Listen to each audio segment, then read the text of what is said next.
I think I'm going to have us go ahead and get started. I'd like to introduce Michael Jansen, who's with the Wireless Bureau, and he can do a better introduction than me.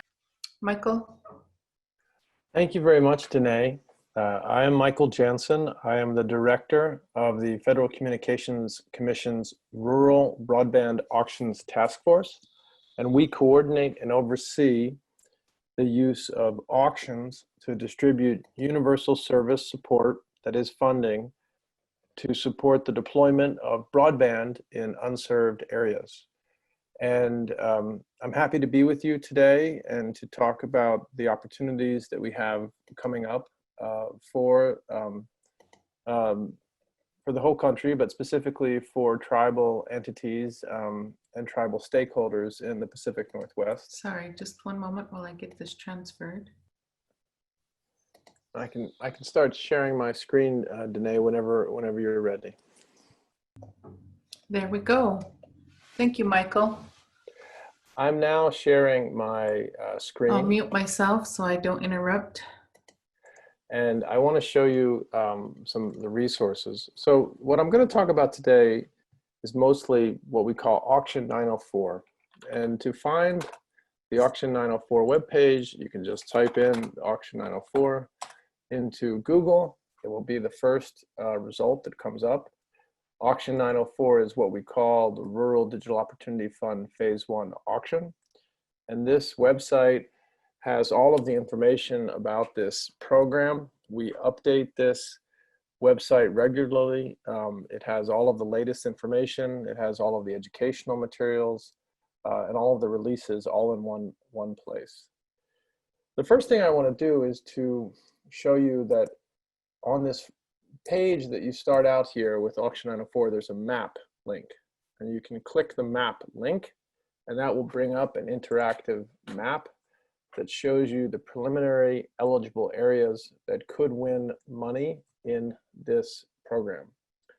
And I've already started a sort of zoomed in version of the map on the Pacific Northwest up here.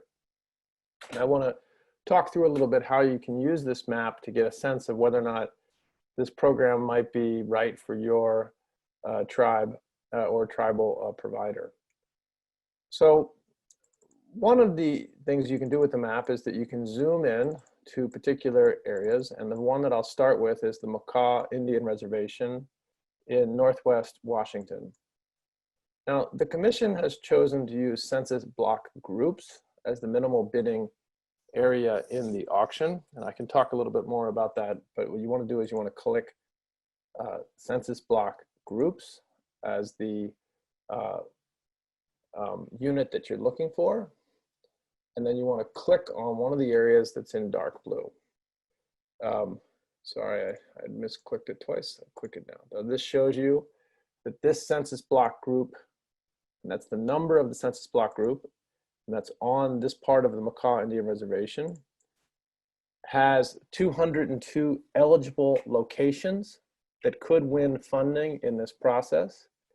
And the annual reserve price is $243,000. That means that that's the amount of money that would be available each year to provide broadband at least 25/3 to those 202 locations.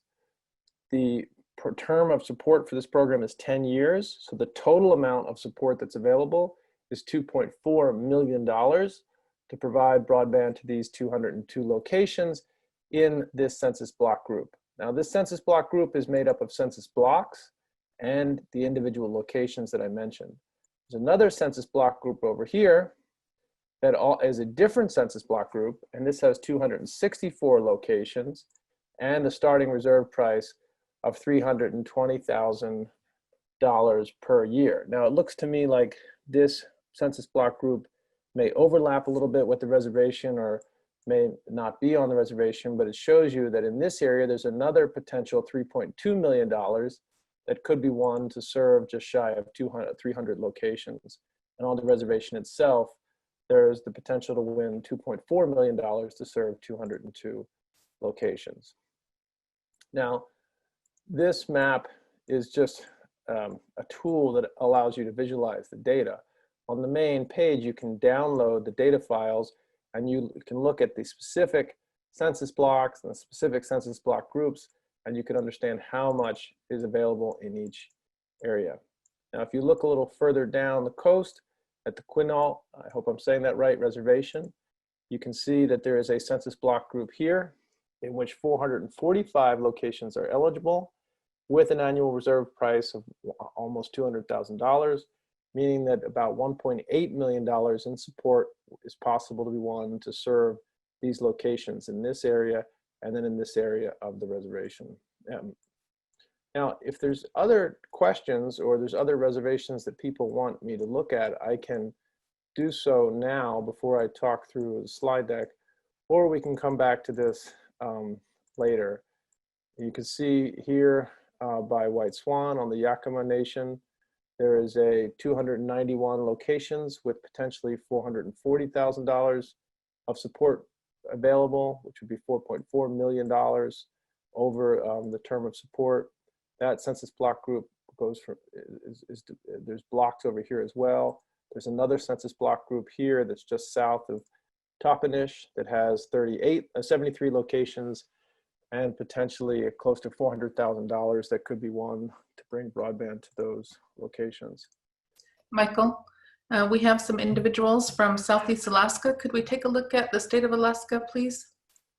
We certainly can look at Alaska, but Alaska has a separate program that has provided funding to support deployment in Alaska. That's called the Alaska Plan. And so Alaska does not have eligibility in this phase of the Rural Digital Opportunity Fund. The Commission can revisit that for additional phases, but in phase one, the Commission had already developed a plan to provide support for fixed and mobile services, including in tribal areas in Alaska. Thank you. We also have Lummi in Washington State and Siletz in Oregon.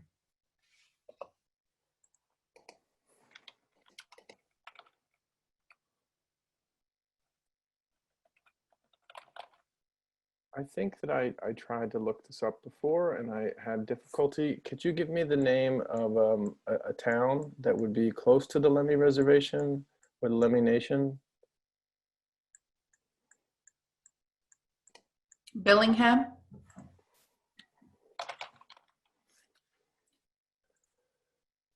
So in the Bellingham area, okay, sorry, my fault, I was misspelling it. There is eligibility. It's a smaller amount of eligibility. There's 27 locations that could win $5,000 per year. There's another census block group further down the reservation that is 59 locations that could win $4,500 per year of support. And there's another block group just north of the location of the reservation that also could win support. The eligibility for this auction and the amount of support that's available for this auction is based upon the cost model that was adopted in 2014. And I can talk about that a little bit more, but these are based upon our estimates of how much it costs to serve these areas. And then the auction begins by offering that amount of money to serve these areas. And some areas, for different reasons, have different estimated costs. I'm sorry, there was another area that you mentioned, Danae? Siletz in Oregon. ITZ, sorry.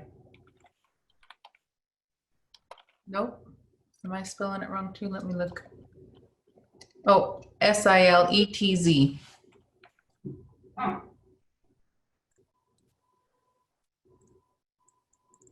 So as you can see near the Siletz reservation, there is eligibility. This block group has 13 locations and an annual reserve price of almost $30,000.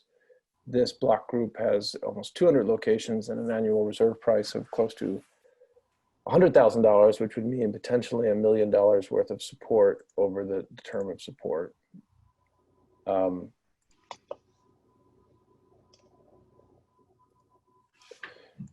This program is based upon the existing data, and this phase of the program targets areas that are completely unserved. areas that are partially served or areas that we identify as unserved through the new digital opportunity data collection will be available, will be able to win support in phase 2 of the program. But this map allows you, and those are great examples of the, to zoom in on these areas and get a good sense of whether or not this program potentially makes sense for you. So I can go back to that map and talk about some of those examples, but I think what I'd like to do now is just go through the slide deck, and that'll give a sort of the policy framework for the program, and then we can go back to the map if needed, or talk about the policy components.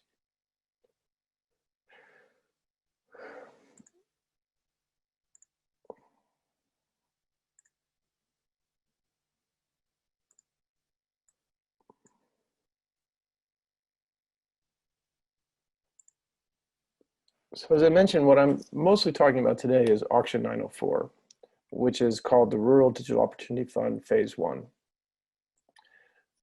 You know, today is meant to be an information session in which I answer your questions and provide you with questions. If you have advocacy that you want to raise about how these programs should be run, the way to do that would be to either schedule a separate call or to file a comment in the docket. You know, generally, participating in a presentation like this today and asking questions does not trigger what's called our ex parte requirements, which require you to disclose to other participants in these proceedings what you have said to FCC staff.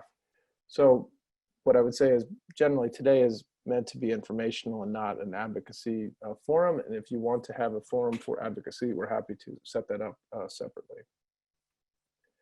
So the rural broadband auctions that the Commission has been running can be understood in terms of there's the fixed side and then there's the mobile side. And the fixed side, we are now heading towards phase 1 of the Rural Digital Opportunity Fund. We completed the Connect America Fund phase 2 auction in 2018.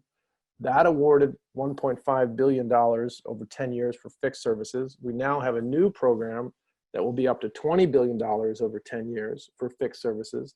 Phase 1 will be up to $16 billion, and phase 2 will be up to $4.4 billion with the remainder of the phase 1 budget. That means anything that was not spent in the first phase of the program.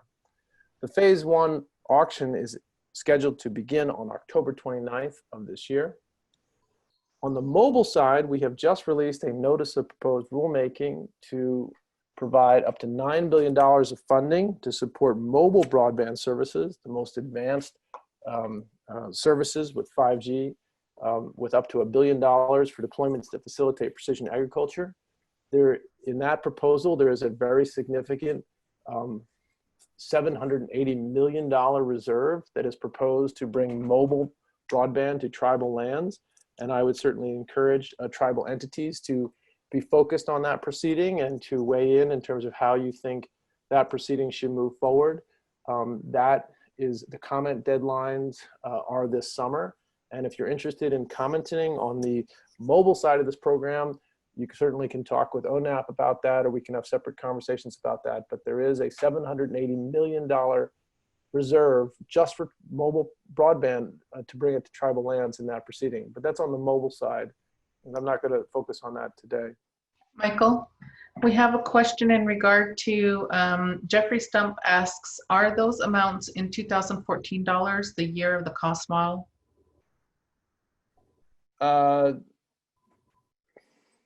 In terms of the numbers that were on the map, yes, those would be the amounts that the cost model had estimated.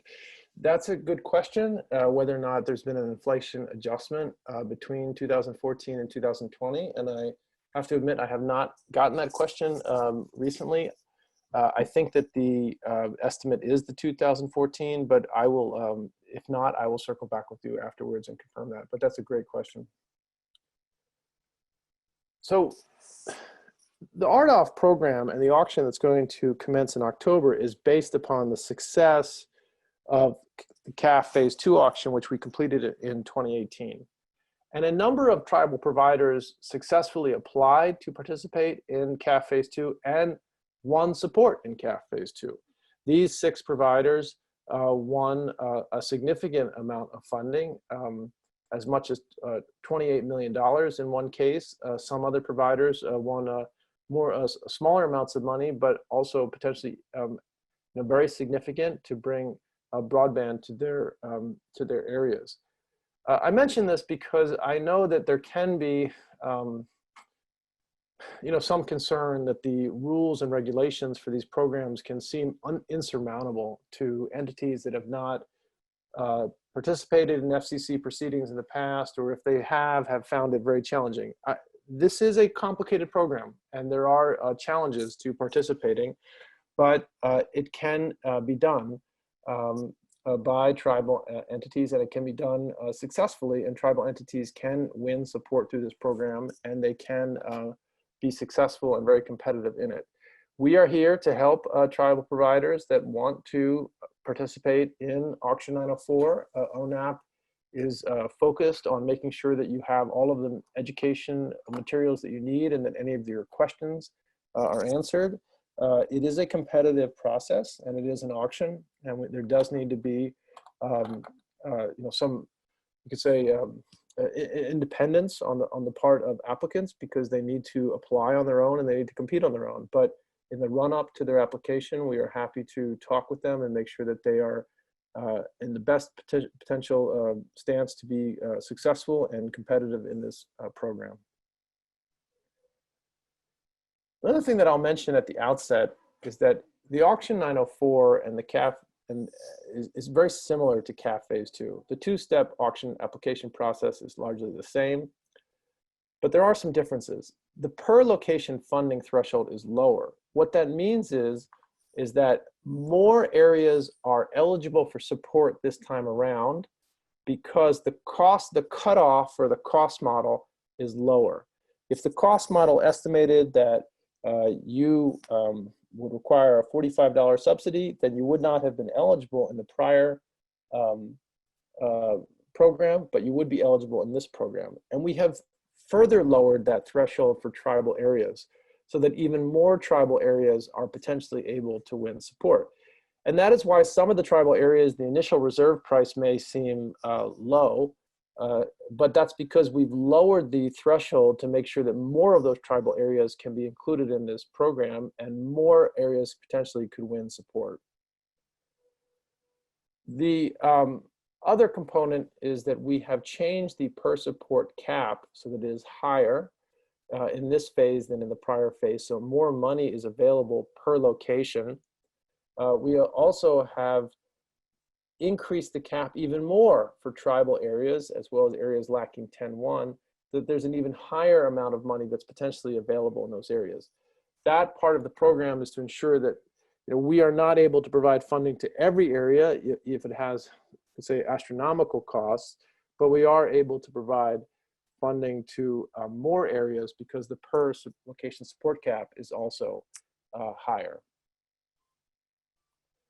The other difference between this program and the prior program is that in the clearing round in this program, we have adopted a process that will award support to the sort of highest quality of service. That means the highest speed and lowest latency if it's bidding at the clock percentage. And I can explain what that means in a moment. But what it means is that in CAF Phase 2, you would have had a situation where the auction could have ended, but two entities were bidding at different levels of service, and that they had to continue competing until the lowest cost prevailed.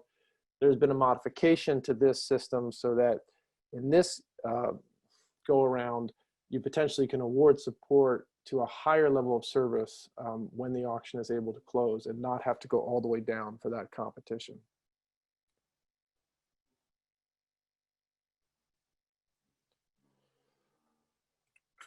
This slide gives you a sense of the total amount of eligibility that's available in each state.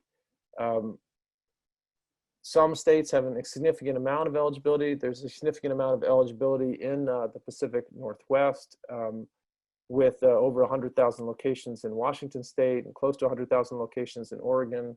But this just gives you a snapshot of the close to 6 million locations that are available to win support overall.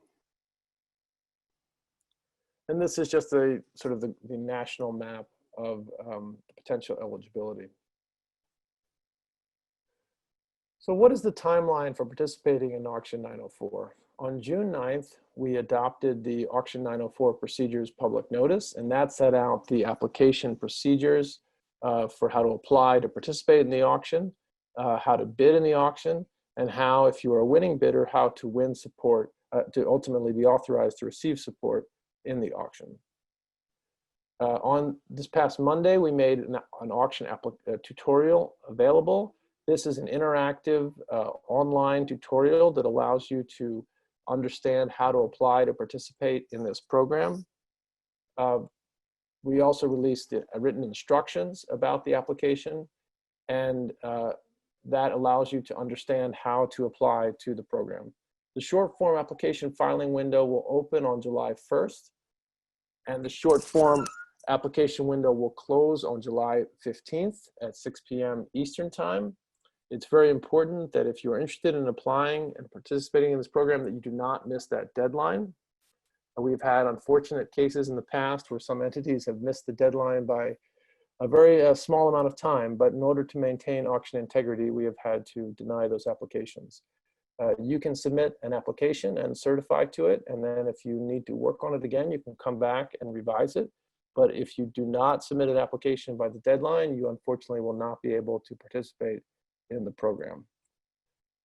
This fall, by October 14th, we will make a bidding tutorial available. It will provide an interactive online educational presentation that will allow you to understand how to bid in the auction. We will hold a mock auction, which will give all of the qualified bidders access to the auction software so they can go through a few rounds of the auction and understand how the auction process works.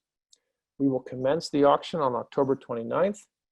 And then after the auction is over, we will release the Auction 904 closing PN, which will announce which bidders won, how much they won, and in what areas of the country did they win support. After that, there will be a long form application. This will be a deeper dive into the financials and technical qualifications of each winning bidder to make sure that they should receive support. Once their long form applications are complete, we will then provide funding to those winning bidders. USAC will begin making monthly payments to them, and they are equal monthly payments over the 10-year term of support. Michael, before we go on, there's a question I got in from a voice call-in to text message. They're asking if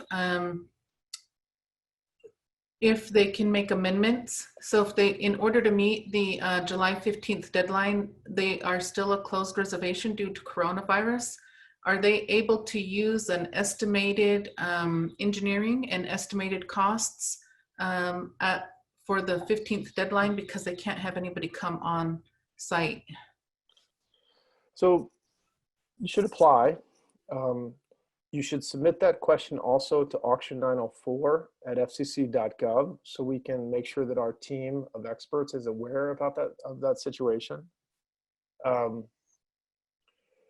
There is a resubmission period that occurs after the short form applications have been submitted, and a large number of initial applications there are additional questions and they have to resubmit those answers. And so that may be something that can be addressed in the resubmission period, but I would say you should certainly apply with what you have at the time and send an email to Auction 904 laying out that scenario so that we can make sure that our team that is going to be reviewing the short form applications is able to respond to you with their best advice and also is aware of that particular circumstance. Thank you.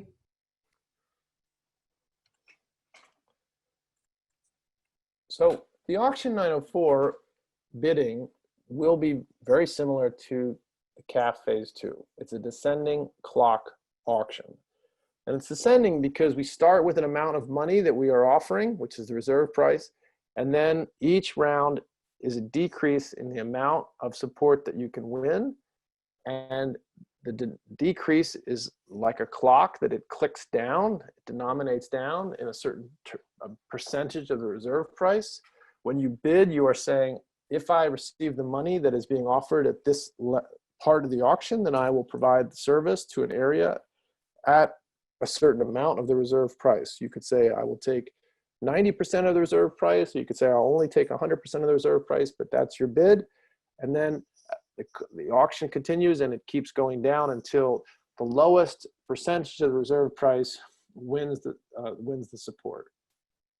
To determine the amount of support that you would receive, you have to use a formula that is laid out in the auction procedures public notice, in which you take the percentage of the reserve price, you adjust it by the performance tier and latency that you're bidding, and I'll talk about that more in a second, and then you multiply it by the area's reserve price.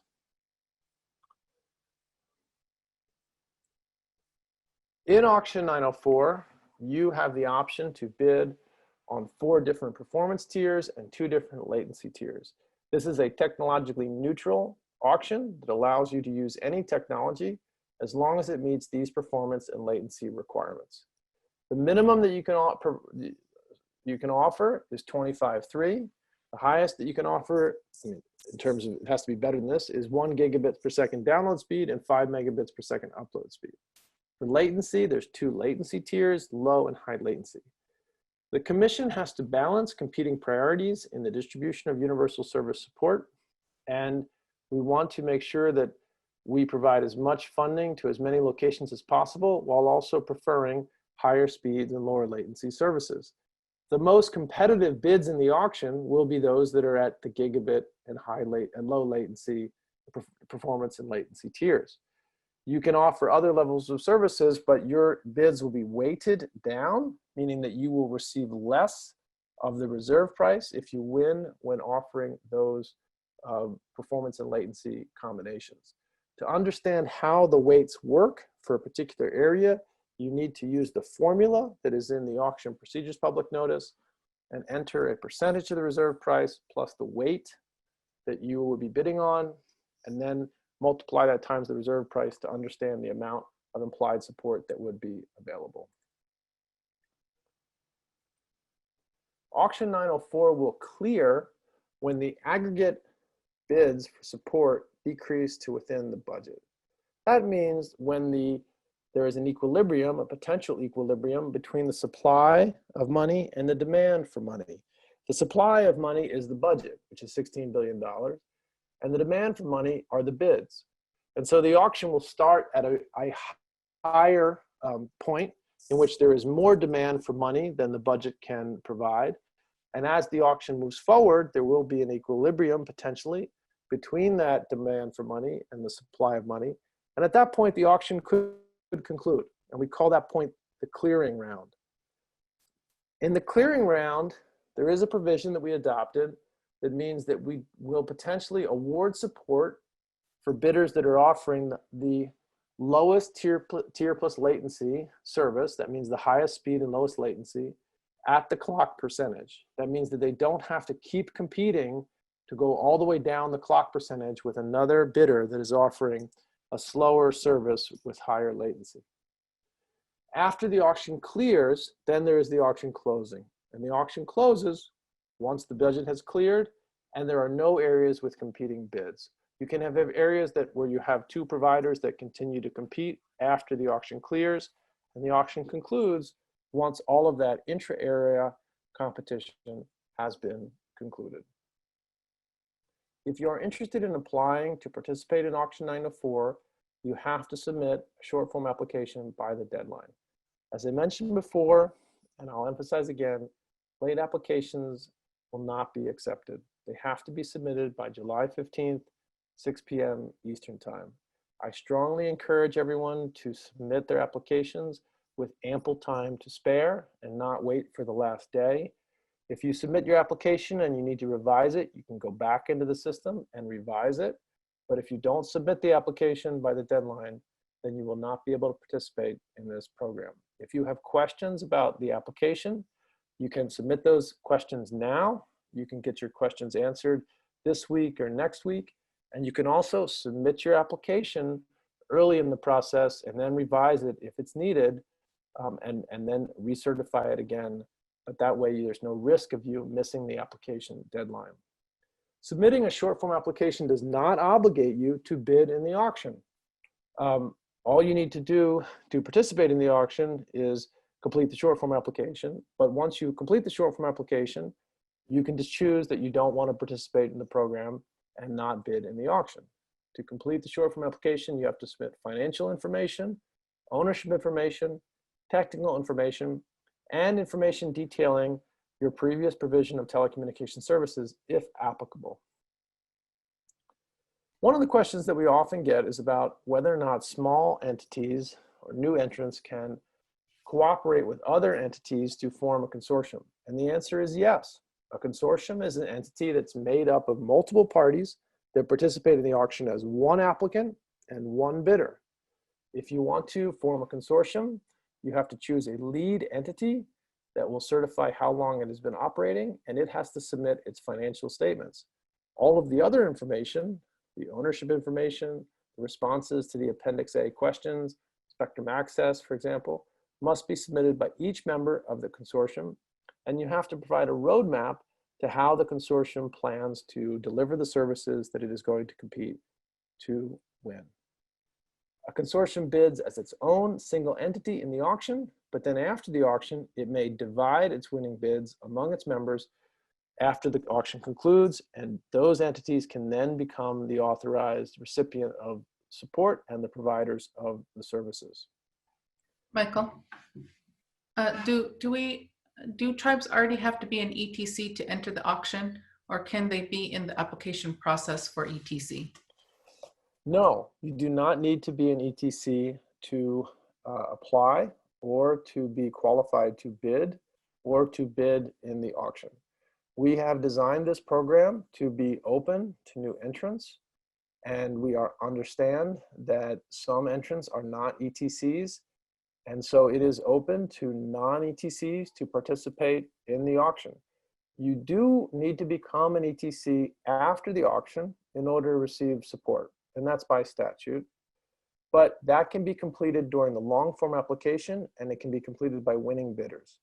It also can be completed by another entity if one entity has won the support and then you're going to divide your winning bids, potentially to a wholly owned subsidiary that will then become the ETC, the provider of services, and the recipient of support. Thank you.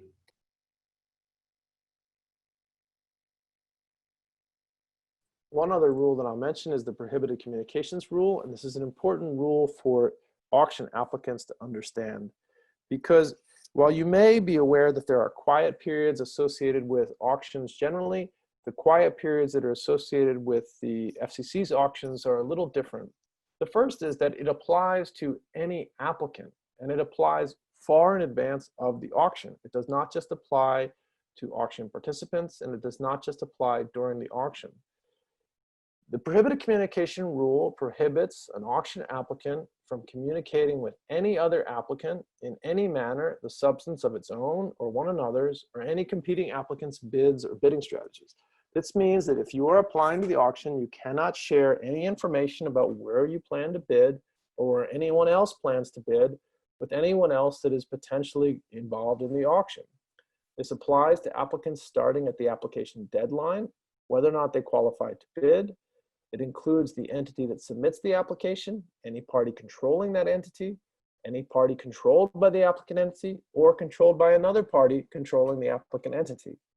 You have to take care with any communications to third parties that could become conduits, wittingly or unwittingly. You cannot announce publicly where you are planning to bid. You cannot tell third parties where you are planning to bid, because those third parties may unwittingly transmit that information to other applicants.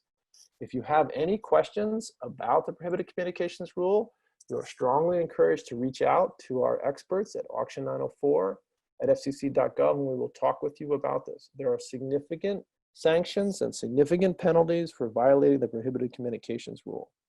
And it applies from the auction application deadline through the conclusion of the auction. So there is a longer quiet period, but that is in order to maintain auction integrity such that no applicant is communicating, intentionally or not, its bidding strategies to any other applicant. Our web pages have additional resources. the Auction 904 website that I mentioned, the Auction 904 email address that's available. If you have other questions beyond Auction 904 related to any of these other programs, we have a dedicated website on rural broadband auctions and a rural broadband email address. We also have an Office of Intergovernmental Affairs that can address any state or local or any sort of municipal issues.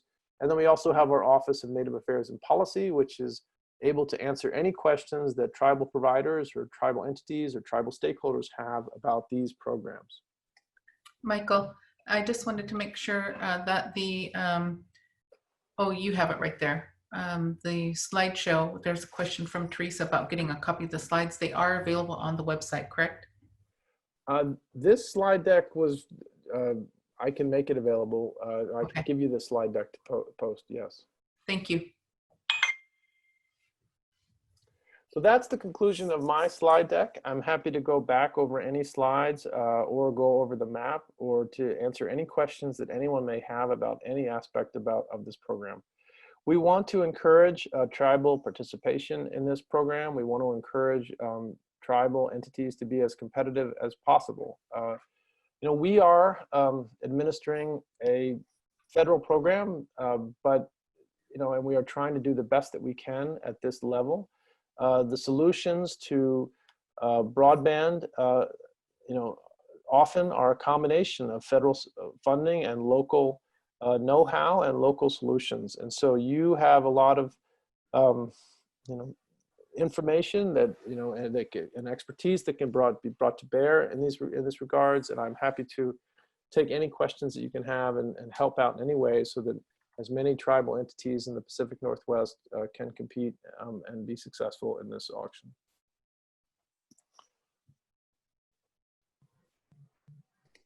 Were there any questions that I haven't already asked? I did get a couple on text, but I think your last slide is answering those questions. So I'm texting back right now, the web address. But I really do appreciate you being willing to share this with us so we can send this out. Danae, this is Crystal. I do have a question. So in the phase 2, so let's say that an entity gets the fixed, this funding for the fixed to go to my reservation, and it would be an entity that is not the tribe, right? So in the wireless portion in the phase 2, does that have, are there any restrictions, I guess? Can you get both fixed and wireless? Or if your area does get fixed, does that put you out of the running for wireless? So the way that the commission has proposed the 5G fund is that it is a fund that would provide support for mobile services independent of whether or not there are fixed services in that area. And so what that means is that, yes, you could receive, an area could receive funding for both fixed services through the Rural Digital Opportunity Fund, and it could receive funding for mobile services through the 5G Fund for Rural America. Now, the 5G Fund for Rural America is proposed, and one of the questions in that proceeding is what areas should be eligible for support. The commission has sought comment on a couple different ways of establishing eligibility. The way I interpret your question is, would the presence of fixed broadband in an area make an area ineligible for support in the 5G fund? And the commission has not sought comment to establish eligibility in that way. But if you are interested in commenting on what areas should be eligible for mobile support, then we would welcome your comments in that docket. But there's no provisions in the Rural Digital Opportunity Fund or in the MPRM that we released in the 5G fund to make this funding mutually exclusive. Michael, I wanted to mention also, I got another text. These are not match dollars, and there is no requirement for match, correct? Correct. To use that, you know, we don't really talk about this as a grant program, but this is a direct 100% funding opportunity in which we provide equal monthly payments so that you then receive whatever your total amount of support is divided by 120. That's 12 months over 10 years. And then you need to comply with the program requirements in terms of building out the broadband services that you committed to deploy. So, and there are a series of thresholds and benchmarks that you need to meet, and you can read about them in the January report and order that establishes the Rural Digital Opportunity Fund. You have to deploy to a certain percentage of the locations each so many years, and 100% of the locations by year 8. If you do not deploy to those locations, there are significant penalties for defaulting on your obligations, including that we may take some of the money back that we have given to you. So it is a 100% grant program in which you receive the funds, and then you have to deploy the services that you said you would deploy to all of the locations that in the areas in which you have won. Thank you, Michael. I'm reading through. I think that takes care of the questions that I have. Was there any others from the participants? Any of the attendees?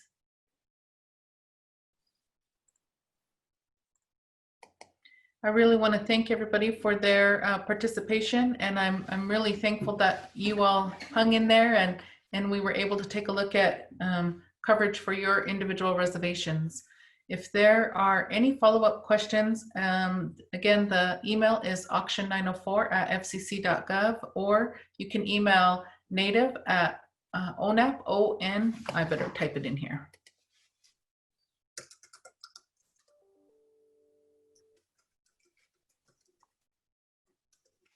I'll type it right in the message box. Oh, if I can type correctly.